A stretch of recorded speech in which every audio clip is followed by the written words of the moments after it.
moi, purifie-moi, viens me contrer.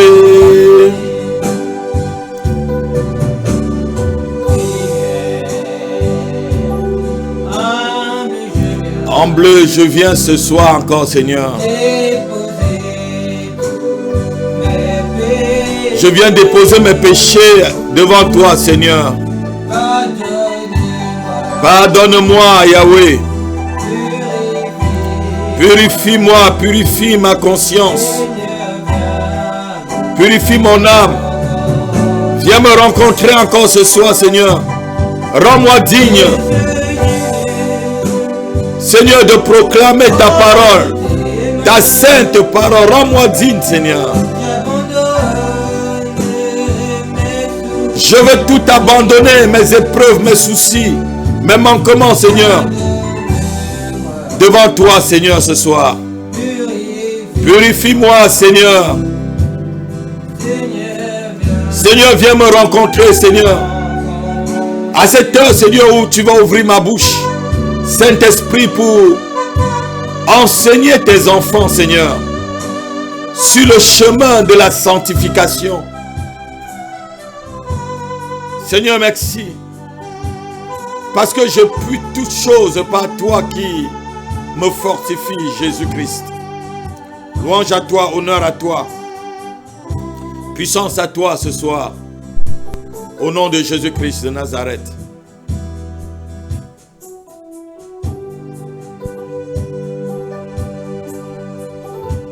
Oh ma salibata kalabado kala salama.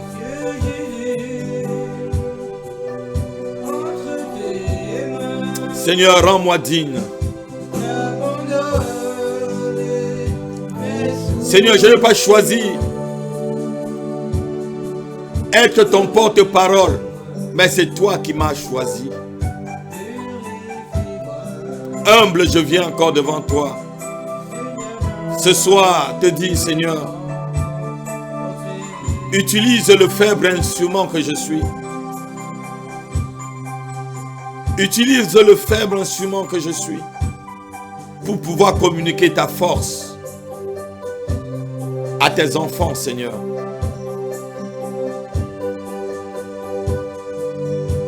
Je te bénis, Saint-Esprit, prends le contrôle de toutes choses et que le sang de l'agneau de Dieu puisse purifier l'entendement de tous ceux qui sont en train de me suivre et tous ceux qui suivent cet enseignement à cette heure. Ce soir, à tous ceux qui suivent cet enseignement, que le sang de Jésus-Christ vous purifie, âme, corps et esprit, comme l'apôtre Paul le dit dans le livre de 1 Thessaloniciens chapitre 5 verset 23, que le Dieu de toute paix vous purifie, corps, âme et esprit. Ce que Dieu veut, c'est notre sanctification. Ce que Dieu veut, c'est notre purification. Ce que Dieu veut, c'est que nous marchions sur le chemin de la sanctification. Louange à lui, honneur au Dieu très haut, honneur au Dieu de l'univers. Louange à toi, Seigneur, au Dieu incorruptible, au Dieu en qui il n'y a point de changement, ni de variation. Louange, honneur à toi. Amen. Je bénis tous ceux qui sont en train de suivre ce message à travers cette plateforme d'Alléluia TV. C'est le mercredi de l'enseignement et nous sommes dans une, je devais dire, dans une série d'enseignements, je devais dire, qui nous amène et qui va nous faire traverser l'année 2020 et être toujours, je devais dire, dans la présence et être toujours, je devais dire, focalisé sur ce qui est utile. Ce qui est utile pour Dieu, Ce n'est pas tous les biens que nous possédons. Ce qui est utile pour Dieu, ce n'est pas l'intelligence que nous avons, ce n'est pas la sagesse, la gloire ou le succès l'apparent de succès que nous croyons que nous avons, que nous ayons n'importe quoi. Tout ce que nous voyons est éphémère. Tout ce que nous voyons est apparaît à disparaître, est appelé vraiment à ne plus exister. Hier, tu avais une voiture, aujourd'hui, tu ne l'as pas. Hier, tu avais un avion, aujourd'hui, tu n'as pas. Hier, tu vivais dans un château, aujourd'hui, tu ne l'as pas. Peut-être tu vis dans un appartement. Tout est appelé à disparaître. Hier, tu avais des plus beaux vêtements, aujourd'hui, tu n'en as plus.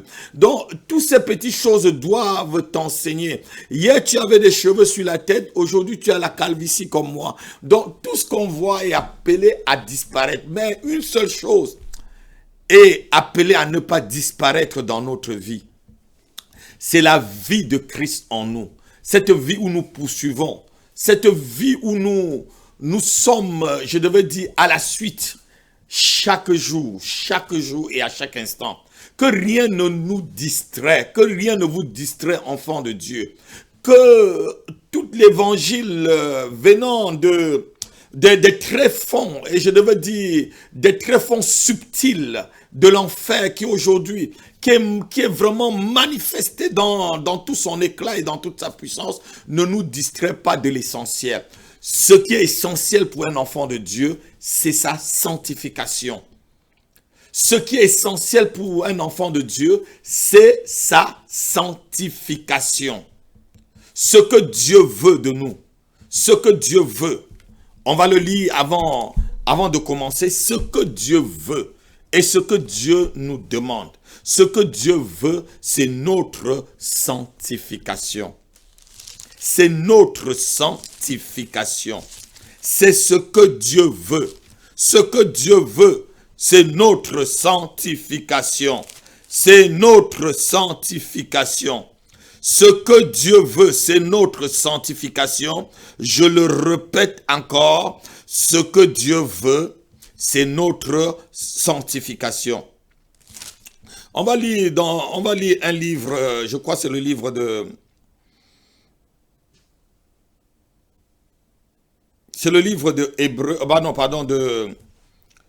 c'est le livre de 1 Thessaloniciens, voilà. Chapitre 5.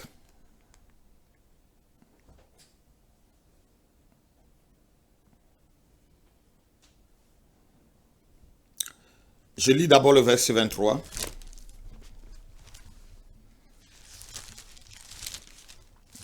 Et on va engager ce marathon d'enseignement. Laissez-moi trouver d'abord rapidement mon verset. Ma Bible est tellement... Elle devient vieille et commence à être difficile à la tourner. Oh, voilà. Voilà, je suis là. Il dit au verset... Que le Dieu de paix vous sanctifie lui-même tout entier et que tout votre être, l'esprit, l'âme et le corps soient conservés irréprochables lors de l'avènement de notre Seigneur Jésus-Christ. Je veux relire. Que le Dieu de paix vous sanctifie lui-même tout entier. Que votre corps, que tout votre être, l'esprit, l'âme et le corps, soient conservés irréprochables lors de l'avènement de notre Seigneur Jésus-Christ. Voilà ce que Dieu veut. Dieu, ce qu'il souhaite pour nous, c'est que nous soyons sanctifiés dans notre âme, dans notre corps et dans notre esprit. C'est la première chose que Dieu nous demande. C'est la première chose que Dieu veut faire de nous. C'est l'unique chose que Dieu désire. Et quand Dieu ne parvient pas, on le voit dans le livre d'Apocalypse chapitre 22 verset 11, quand il ne parvient pas, il va t'approuver dans ton chemin. Quand Dieu veut te sanctifier et tu refuses d'être sanctifié, il t'approuvera dans ton chemin. Il dit que celui qui se sanctifie, et que celui qui se souille encore. Donc, ce soir, nous allons voir ce que c'est que le chemin de la sanctification.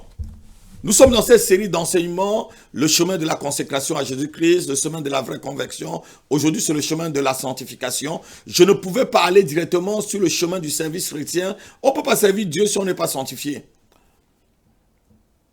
On ne peut pas servir Dieu si on n'est pas sanctifié. Non. Ce que Dieu veut d'abord, c'est que tu sois sanctifié. Il y a deux choses qui caractérisent une vraie vie chrétienne. Je devais même mentionner trois.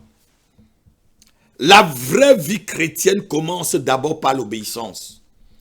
Si tu n'es pas obéissant à la parole, à ce que tu es en train d'entendre ce soir, si ça entre du côté droit et ça sort de l'autre côté, tu ne mènes pas une vraie vie chrétienne.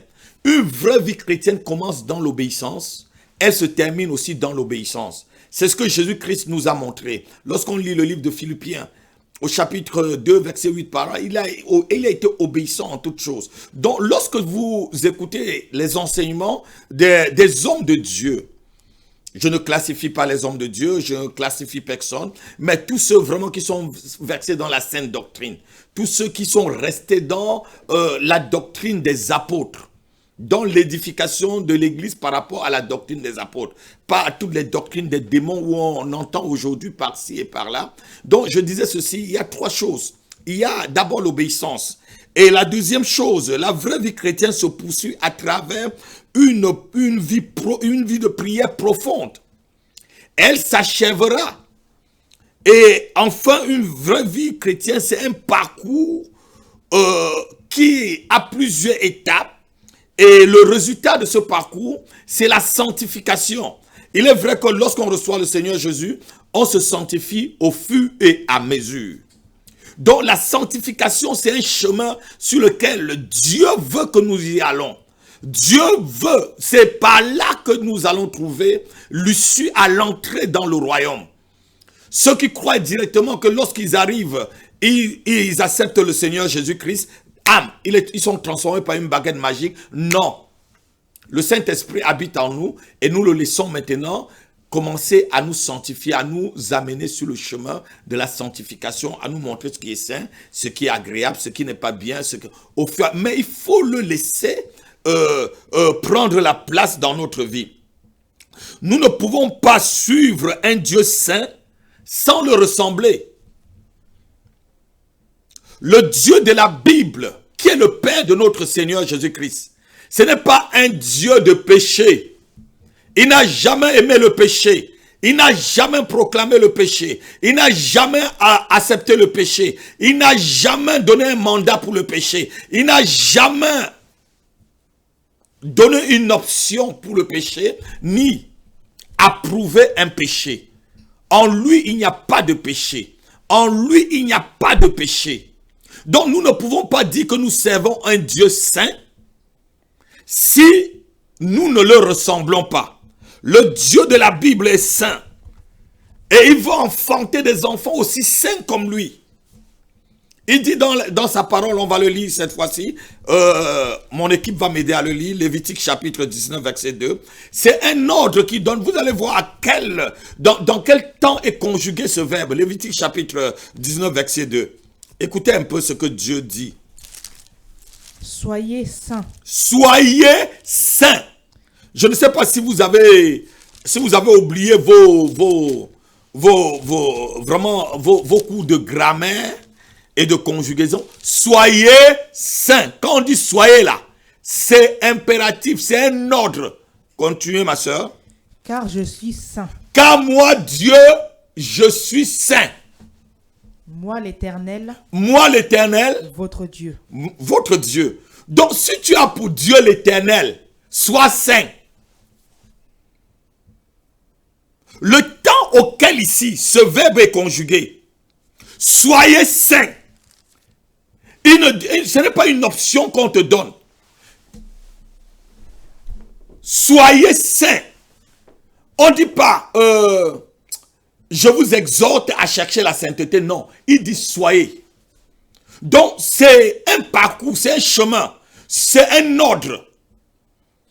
Dieu nous donne ici, il n'y a pas d'alternative pour être un enfant de Dieu. Lorsque la Bible nous dit ceci, dans le livre de Jean chapitre 1 verset 12, il nous a donné le pouvoir de devenir enfants de Dieu, lesquels sont nés, non de la chair et du sang, mais de l'Esprit de Dieu. Ici, lorsqu'on reçoit le Seigneur Jésus-Christ, on a le pouvoir de devenir. On le reçoit, on a le pouvoir. On peut ne pas le devenir.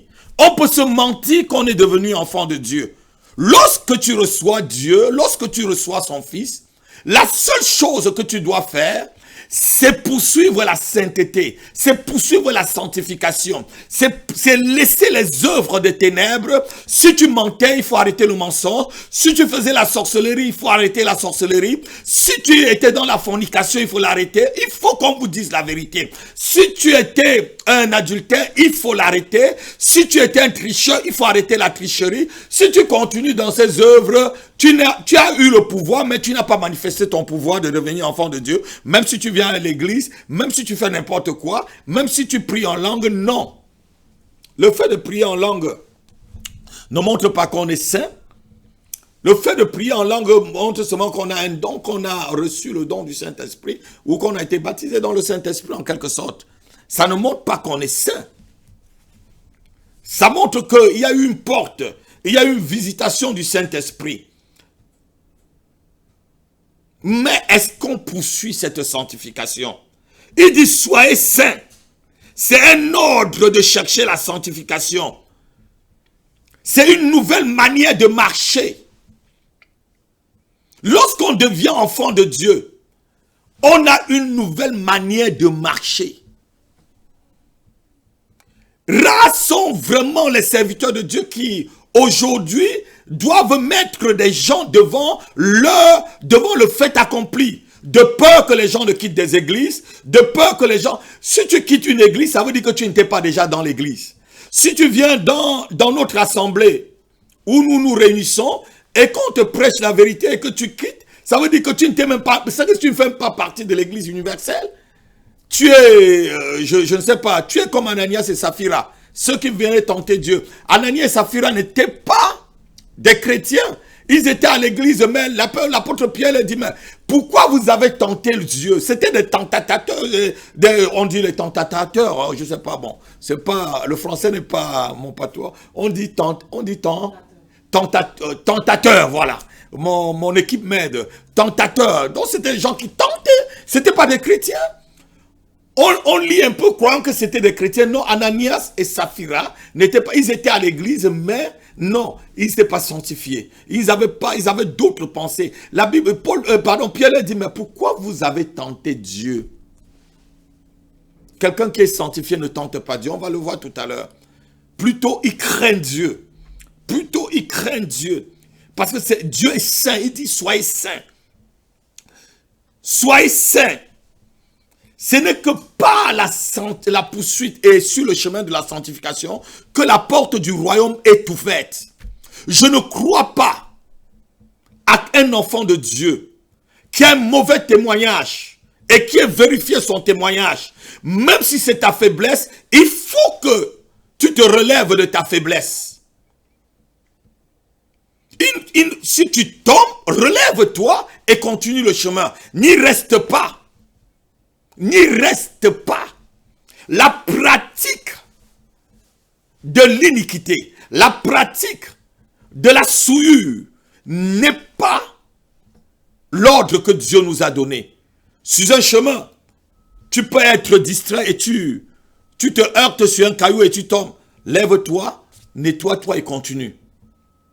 Ne reste pas à ce point-là. C'est quoi la sanctification?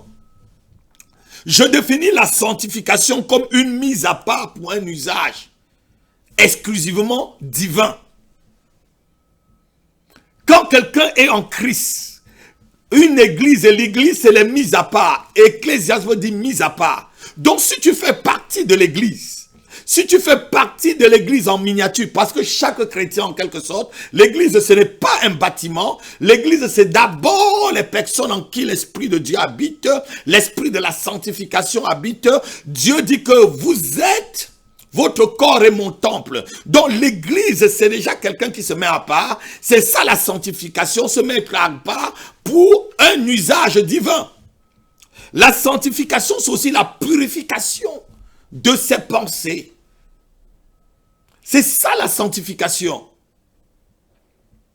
C'est la délivrance des souillures que apporte le péché dans la vie d'un enfant de Dieu. Il n'y a pas de vrai culte sans un partage de la nature du Dieu à qui on rend la dévotion. Je le dis encore. Il n'y a pas de vrai culte sans un partage de la nature du Dieu à qui nous rendons dévotion. Qu'est-ce que je veux dire ici? Je veux dire que ta vie ressemble au Dieu que tu pries. Ta vie ressemble au Dieu que tu adores. Si tu adores un Dieu saint, tu chercheras à être comme lui. Tel il est, tel nous sommes dans ce monde. Tel il est, tel nous sommes. Ce n'est pas seulement tel il est dans la gloire, tel nous sommes. Ce n'est pas seulement tel il est dans la richesse, tel nous sommes. Ce n'est pas seulement tel il est dans la puissance, tel nous sommes. Ce n'est pas seulement tel il est dans les exploits, tel nous sommes. Tel il est dans la sanctification, tel aussi je le suis sur la terre. On a tellement aujourd'hui, on est tellement bousculé. La mondanité est arrivée dans l'église. La mondanité est remplie dans les églises. Aujourd'hui, tout ce qu'on voit, c'est une foule. On croit que le succès, c'est avoir 20 000 membres, c'est avoir 1 million de membres. Il peut avoir 1 million de membres, mais ce n'est pas l'œuvre de Dieu. Ce n'est pas de succès devant Dieu. Une œuvre peut sembler être une œuvre prospère, réussie, mais Dieu n'y est pas. Et une œuvre peut sembler être une œuvre démunie, mais Dieu y est dedans. Quelles sont les bases? Quelles sont les choses dans l'église où tu vis, où tu pries, où tu adores?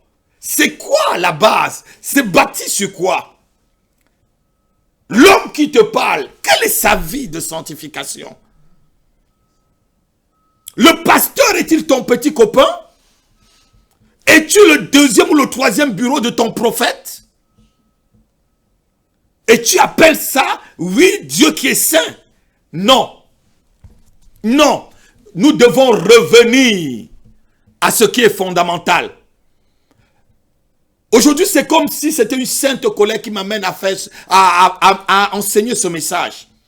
La Bible dit ici dans le livre de Somme chapitre 11, je crois au verset 3, lorsque les fondements sont renversés, que peut faire le juste?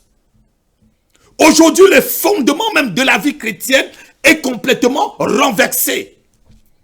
On a renversé, oui, ma fille, vous pouvez le lire. Lorsque les fondements sont... Les fondements de la vie chrétienne, c'est les fondements de la sanctification.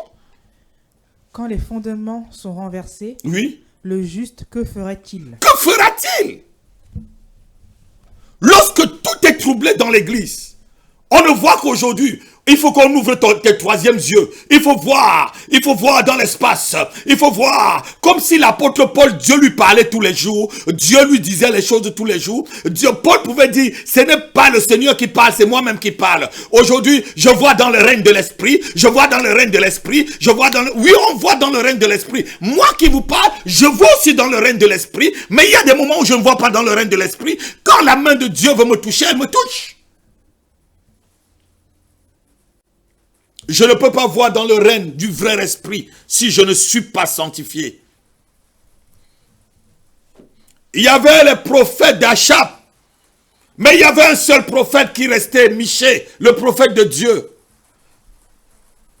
Mais tous voyaient. Écoutez-moi, enfants de Dieu, ce message peut-être ne vous intéresse pas, mais c'est le message qui t'amène vraiment à achever ta course. achevé ta course et que le royaume te soit accordé, comme l'apôtre Pierre va nous le dire tout à l'heure. Je ne crois pas à une vie chrétienne qui n'est pas basée sur la sanctification.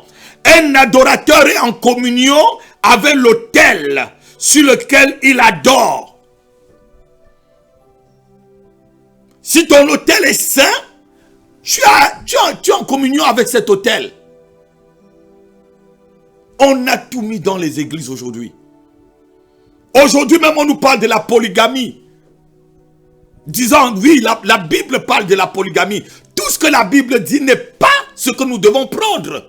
La Bible dit des choses pour nous instruire par rapport à autre chose. Il dit tout ceci a été écrit pour votre instruction.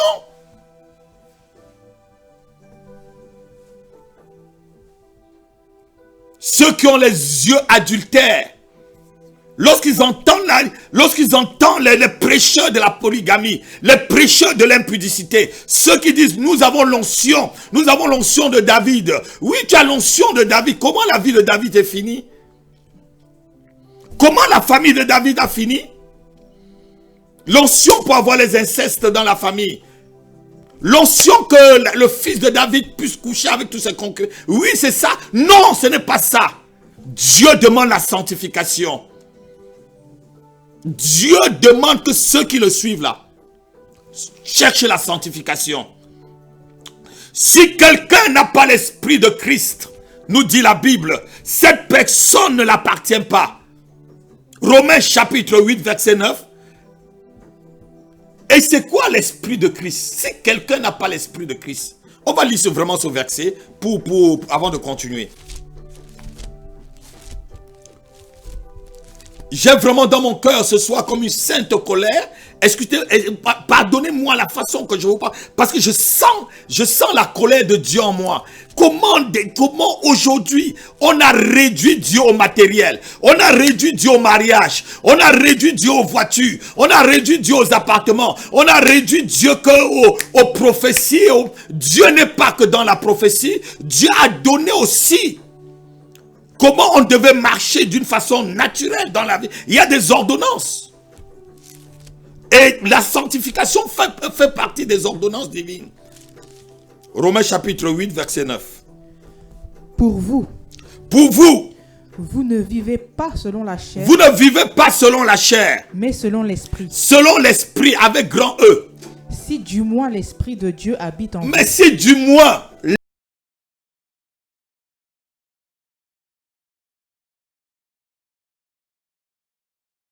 soyez saints, car moi-même l'Éternel, je suis saint. Alors, quel est l'esprit qui vous anime?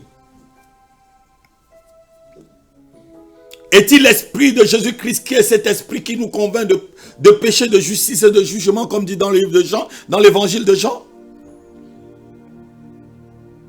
Il y a des chrétiens où leur conscience, je parle de chrétiens, des crétins, pardon, excusez-moi, tu n'es pas un chrétien et tu pêches et ta conscience ne te juge pas. Lorsque je sens même que j'ai douté un peu ou j'ai fait je ne peux pas dormir. Ou même j'ai douté un peu de ce que Dieu m'a demandé de faire, ou je sens que mes pensées sont allées vers des choses qui ne glorifient pas Dieu, je ne peux pas dormir. Il faut que je me repente de ces pensées et que je les chasse rapidement.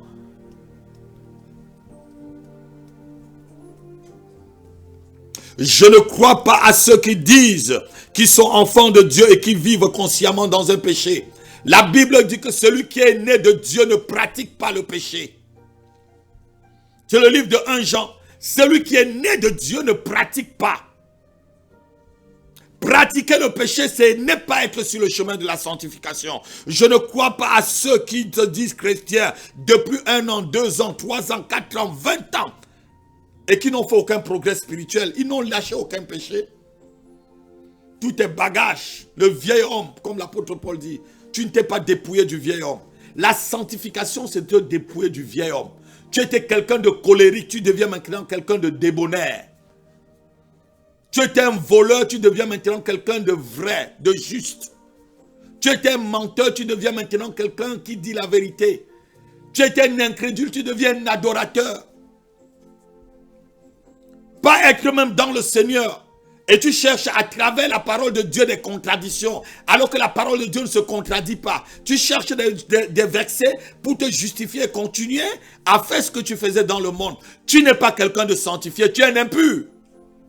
Vaut mieux quitter.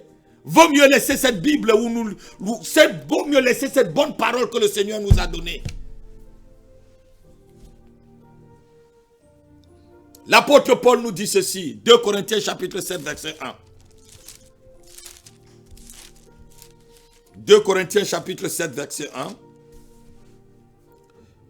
Ayons donc de telles promesses, bien-aimés, purifions-nous de toute souillure de la chair et de l'esprit en achevant notre sanctification dans la crainte du Seigneur. Ayons de telles promesses. Nous avons tellement de promesses dans le Seigneur.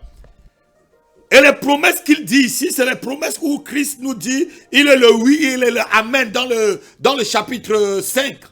Ayons toutes ces promesses où Christ est le oui, où la prophétie est le oui, où la prophétie est libérée, et notre oui et notre amen, amen. Donc tout ça, ayons toutes les promesses qu'il a données. Achevons notre poursuite, achevons, en nous dépouillant de ce qui est souillé. Je peux te prophétiser, je peux te dire clairement le plan de Dieu pour ta vie. Mais si tu vis dans la souillure, le plan de Dieu ne s'accomplira pas. Si tu es sur le chemin de la souillure, ce plan divin ne s'accomplira pas. Il n'y a que la volonté permissive de Dieu qui pourra s'accomplir dans ta vie. Et cette volonté permissive, c'est ce que avant de te créer comme un homme à sa ressemblance, il avait déjà décidé que tu devais avoir. La sanctification, c'est le chemin qui nous conduit à la crainte de Dieu. Pour connaître qu'un chrétien, un vrai chrétien, c'est lorsqu'il craint Dieu, il fuit le péché. La sanctification, c'est le chemin qui nous conduit à recevoir cette nature divine. On va lire 2 Pierre chapitre 1, verset 3 jusqu'au verset 13. J'aime bien tous ces versets-là. 2 Pierre chapitre 1, verset 3 jusqu'au verset 16. Jusqu'au verset 13. Si mon équipe le trouve, qu'il lit rapidement. 2 Pierre chapitre 1, verset 3 jusqu'au verset 13. Comme la divine puissance nous a donné tout ce qui contribue à la vie et à la piété, oui, au moyen de la connaissance de celui qui nous a appelés, Dieu t'appelle. Par sa propre gloire et par sa vertu. Par sa propre gloire et par sa vertu. Lesquels nous assurent de sa part les plus grandes et les plus précieuses promesses. Les plus grandes et les plus précieuses. C'est-à-dire, vous allez comprendre c'est quoi les plus grandes et les plus précieuses promesses. Ce n'est pas la Lamborghini que tu cherches. Un païen à Lamborghini. Ce n'est pas avoir le jet privé, avoir tous les costumes de Louis Vuitton. Un païen l'achète, même sans l'esprit de Dieu. Les plus grandes promesses. Continue. Afin que par elles, vous deveniez participants de la nature divine. La plus grande promesse, c'est être participant à la nature divine. En fuyant la corruption qui existe dans le monde. En fuyant quoi? La corruption qui existe dans le monde. Par la convoitise. Par la convoitise. À cause de cela même. Faites tous vos efforts pour joindre. Faites tous vos efforts à vivre le chemin de la sanctification. C'est que tu fais tous tes efforts. Dieu connaît si tu es en train de chercher à fuir un péché. Dieu connaît si tu as une faiblesse et que tu cherches vraiment à t'en débarrasser. Il te donnera le pouvoir. Lorsque tu es faible, c'est là où il deviendra fort en toi. Faites tous vos efforts. Pour joindre à votre foi la vertu, à la vertu la science, oui, à la science la tempérance, à la tempérance la patience, à la patience la piété, à la piété l'amour fraternel, continue, à l'amour fraternel la charité. Oui. Car si ces choses sont en vous, c'est là les grandes promesses. C'est ça les grandes promesses de la sanctification. Quelqu'un qui aime avec un amour sincère. Quelqu'un qui cherche la connaissance de Dieu, la vraie. C'est ça les grandes promesses. C'est ça, partager la nature de Dieu. Partager la nature de Dieu, ce n'est pas seulement j'ai des châteaux, j'ai des immeubles, mon ministère est grand, on a 10 000 personnes, on a 40 000 personnes. Tu as 40 000 personnes, est-ce que 40 iront au ciel? Est-ce que 40 sont sanctifiés? Il faut avoir 400 personnes, 400 sanctifiés. 4 000 personnes, les 4 000, au moins les 4 000. Est-ce que tu as même la dîme de ces sanctifiés? Et ils sont avec abondance. Voilà. Elles ne vous laisseront point oisifs, ni stériles, pour la connaissance de notre Seigneur Jésus-Christ. Mais celui-ci, en qui ces choses ne sont point... Si ces choses n'y est pas dans ta vie... Et aveugle... Tu es quelqu'un d'aveugle. Si tu ne cherches pas ce chemin, fais tous tes efforts pour joindre à la piété, à la sanctification, à la connaissance, l'amour fraternel, si tu ne fais pas tous tes efforts, c'est que tu es un aveugle. Continue. Il ne voit pas de loin et il a mis en oubli la purification des anciens péchés. Et il a mis en oubli la purification des anciens péchés. C'est pourquoi, frères, appliquez-vous autant plus à affermir votre vocation et votre élection, car en faisant cela, vous ne broncherez plus jamais. Vous ne pécherez point. Broncher veut dire pécher. C'est ainsi, en effet, que l'entrée dans le royaume éternel de notre Seigneur et Sauveur Jésus-Christ vous sera pleinement accordée.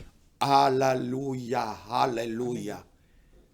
L'entrée, non, c'est verset 13. L'entrée du royaume nous est accordée lorsqu'on cherche la sanctification.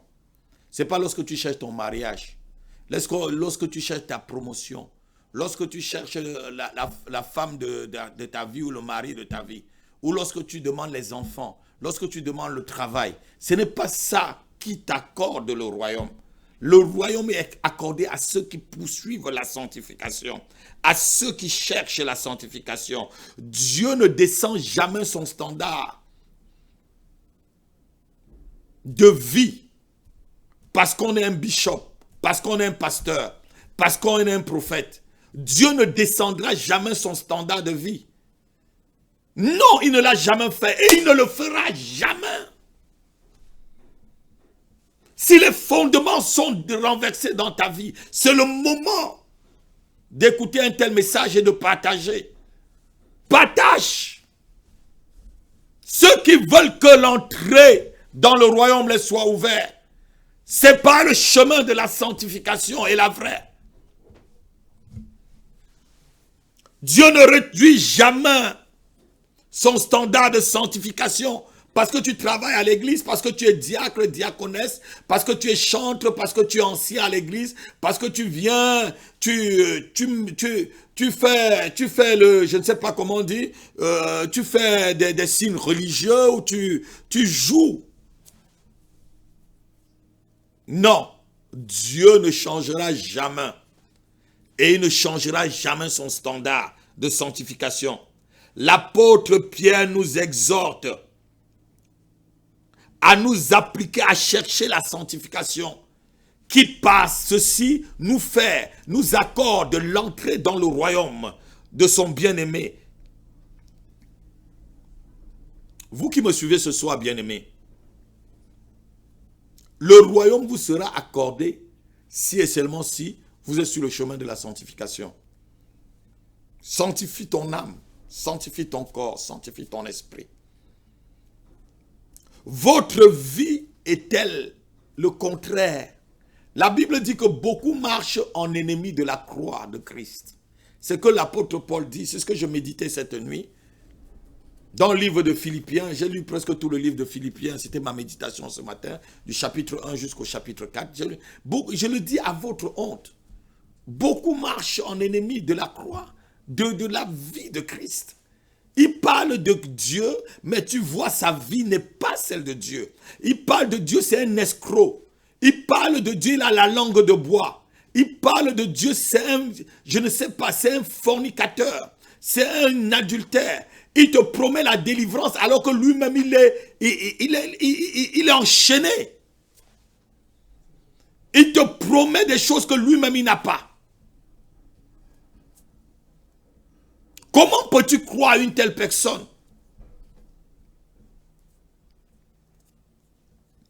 Écoutez-moi très bien. On ne trompe pas Dieu. Nous pouvons nous tromper entre nous les hommes. Vous pouvez me tromper en tant que pasteur. Je peux vous tromper, vous pouvez me tromper, on peut se tromper. Mais Dieu, on ne le trompe pas. Dieu, on ne le trompe pas. Il est très grand pour que tu puisses le contourner. Tellement large. Il est aussi très haut que tu ne peux même pas le surmonter. Et il est aussi profond que tu ne peux même pas aller le chercher. Tu ne peux pas le tromper.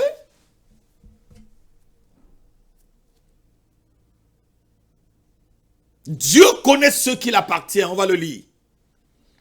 2 Timothée chapitre 2 verset 19. Car le solide fondement de Dieu, c'est sa parole qui lui sert de sceau. Et Dieu connaît ce qui lui appartient. Tu peux chanter 10 000 ans que tu appartiens à Dieu, mais il ne t'a jamais connu. Tu peux te dire que tu es dans la plus grosse église de la France, mais Dieu n'est jamais dans cette église. Ce n'est qu'une très bonne organisation. Comme il y a des grosses entreprises, Monsieur Dassault a une grosse entreprise, Monsieur Borolé, c'est bien organisé, TF1 est très bien organisé. Les entreprises sont très très bien organisées. Dieu n'est pas là-dedans. 2 Timothée chapitre 2 verset 19. Néanmoins, le solide fondement de Dieu reste debout. Oui. Avec ses paroles qui lui servent de sceau. Avec ces paroles qui servent, les paroles que je te dis là, qui servent de sceau, ces paroles, on ne dit pas la parole, ces paroles libérées, dont les paroles que ses serviteurs, comme moi, le libèrent. J'ai laissé la gloire du monde, j'ai laissé des choses, des projets que j'avais personnellement pour moi. Parce que j'ai dit oui à cet appel. Parce que de mes yeux, j'ai vu le Saint. Comme Ésaïe pouvait dire, j'ai vu le Saint, Saint, Saint est l'Éternel. Malheur à moi, car je suis un homme impur. Et je vis au milieu des hommes qui ont des lèvres impures. Mes yeux ont vu le Saint. Continuez. Le Seigneur connaît ceux qui lui appartiennent. Ah, le Seigneur connaît. Ah, heureusement que Dieu connaît ceux qui l'appartiennent. Et quiconque prononce le nom du Seigneur, quiconque prononce ce qu'il appartient à Jésus-Christ de Nazareth, qu'il s'éloigne de l'iniquité, qu'il s'éloigne du péché. Si tu prononces que Jésus-Christ est Seigneur, montre ta vie en t'éloignant du mensonge, de la tricherie. Aujourd'hui, j'apprends qu'on construit des prophéties. On construit des prophéties dans des églises. En prenant des versets, disant que Élisée ne savait pas que la femme sunamite n'avait pas d'enfant, qu'elle était stérile. Il a posé la question à Géanzin. Qu'est-ce qu'on peut faire pour elle? Donc on peut aller chercher les informations, on vient donner au prophète, et le prophète vient ici, il y a un Odette, il y a un Jean qui habite Villetaneuse, il y a un Jean qui habite à Saint-Denis, et puis Jean habite l'appartement, oui, et on lui a donné les informations. Des gens qui se justifient dans le péché. Tu n'es pas prophète de Dieu. Tu es un voleur, tu es un menteur. Tu n'es pas sanctifié. Fais des montages. Allez chercher des faux paralytiques pour venir mettre sur des chaises roulantes. Oh, je me rappelle, sur une parenthèse, j'ai partagé une vidéo avec mon épouse. Je voyais la même couleur de la chaise roulante. Je disais, mais comment il y a toute la même couleur de même, tous les gens là sont tous la même. Oh là, Seigneur. Les gens sur les chaises roulantes qui ont des chaussures déjà usées. De quel Dieu vous vous moquez? De quel Dieu? Le Dieu saint de la Bible. chacun répondra à ses œuvres. Fuis ces choses, laisse-les et cherche la sanctification. Reviens à Christ sur le chemin de la sanctification. Sinon, demain sera trop tard. Si tu es de Dieu et que tu t'es trompé sur le chemin, reviens. Si tu proclames que Jésus-Christ est Seigneur, éloigne-toi du péché. Cherche le chemin de la sanctification. Si tu proclames que Jésus-Christ est l'esprit même de la prophétie, éloigne-toi. Prophétiser, c'est quoi? Ce que je vous fais là, ce que je suis en train de vous enseigner, la prophétie, c'est l'enseignement. C'est pas seulement que je vais voir qui est ton mari, même les Sango Malenganga, les médiums ici en France, cette année, je crois qu'ils ont 4 milliards. Le chiffre d'affaires des médiums, c'est 4 milliards d'euros. Et ils te disent tout. C'est pas ça, être prophète. Être prophète, c'est ramener, c'est annoncer la parole de Dieu, c'est annoncer les vertus de Dieu qui est saint. C'est faire que les gens quittent des ténèbres d'un royaume à l'autre. Des royaumes des ténèbres au royaume de la lumière. Écoutez-moi bien. Ce n'est pas la recherche du bien matériel qui t'ouvre ou qui t'accorde l'entrée dans le royaume de Dieu. Ce n'est pas la poursuite des choses terrestres. Oh, vous êtes riche.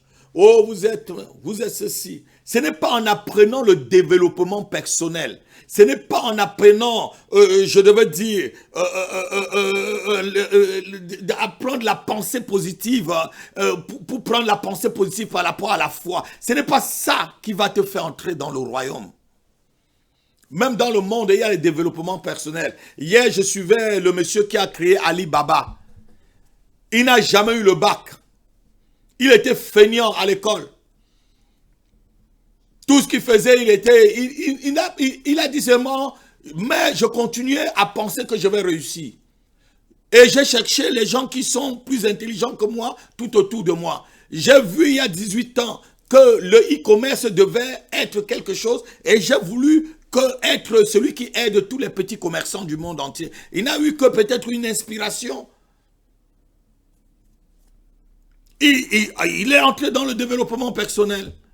Mais il n'a pas Dieu, il n'a pas le Christ. Qu'il est e-commerce, qu'il est Alibaba et tout ce qu'il pense, mais s'il n'est pas sanctifié, ça n'ouvre pas le royaume. Notre but, c'est d'aller au ciel. Notre but, c'est que la porte des cieux nous soit ouverte. Et enfin, on va lire ce verset. Hébreux chapitre 12, verset 14. Ça va être notre conclusion ce soir. Hébreux chapitre 12, verset 14. Vous le connaissez très très bien. Recherchez la paix avec tous. Oui. Et la sanctification, sans laquelle personne ne verra le Seigneur. Et si tu veux voir Dieu là, c'est pas parce que tu es marié que tu verras Dieu. Ce n'est pas parce que tu as fait des enfants que tu verras Dieu. Ce n'est pas parce que tu as trouvé Dieu. Ce n'est pas parce que tu as des millions en banque. Ça ne t'ouvre pas. On a bien lu là tout à l'heure. Ça ne t'ouvre pas. Ça ne t'accorde pas l'entrée dans le royaume. L'entrée dans le royaume, c'est la paix avec tout le monde. Tant que tu le peux. Pas si ça dépend de toi. L'apôtre Paul le dit aussi. Soyez en paix avec tous si cela ne dépend que de vous. Avec tout le monde. Et quoi? La sanctification sans laquelle personne ne verra Dieu. Sans laquelle personne ne verra Dieu. Bien-aimé, le chemin de la sanctification, c'est le chemin par excellence pour connaître Christ et la gloire à venir. Lorsque tu es sanctifié, tes richesses sont sanctifiées. Lorsque tu es sanctifié, ton mariage même que tu fais est sanctifié. Lorsque tu es sanctifié, ton travail est sanctifié. Lorsque tu es sanctifié, ta vie est sanctifiée. Je ne demande pas ici qu'on ne doit pas travailler, on ne doit pas se marier, on ne doit pas chercher. Non, tout ça vient après qu'on soit en train de poursuivre la sanctification. Et je vais conclure par Philippiens chapitre 4, verset 8. Que tout ce qui est pur, que tout ce qui est saint, que tout ce qui est digne d'approbation, tout ce qui est honorable, que toutes ces choses soient l'objet de vos pensées. Ainsi vous serez saints. Lisons ce verset, on va se séparer. Au reste, frères, que tout ce qui est vrai, que tout ce qui est honorable, que tout ce qui est juste, que tout ce qui est pur, tout ce qui est aimable, tout ce qui mérite l'approbation, ce qui est vertueux et digne de louange, soit l'objet de vos pensées. Alléluia. Voilà les pensées qui peuvent vous conduire sur le chemin de la sanctification. Si vous avez aimé ce message, n'oubliez pas aussi de mettre des commentaires, de liker, comme on dit, sur le jargon aujourd'hui de l'Internet et de partager tout autour de vous. Sans la sanctification, bien-aimés, personne ne verra Dieu. C'est le seul chemin qui nous ouvre l'entrée dans le royaume. C'était l'apôtre Rapi, votre serviteur. Shalom, à la semaine prochaine, si Dieu le veut, si Jésus-Christ n'arrive pas encore pour chercher les sanctifiés qui sont dans l'église. Que Dieu vous bénisse, je vous aime de tout mon cœur. Shalom, shalom, shalom. Lorsque le fondement est renversé, le juste doit faire quelque chose pour remettre les choses en place. Soyez bénis. Oh, tout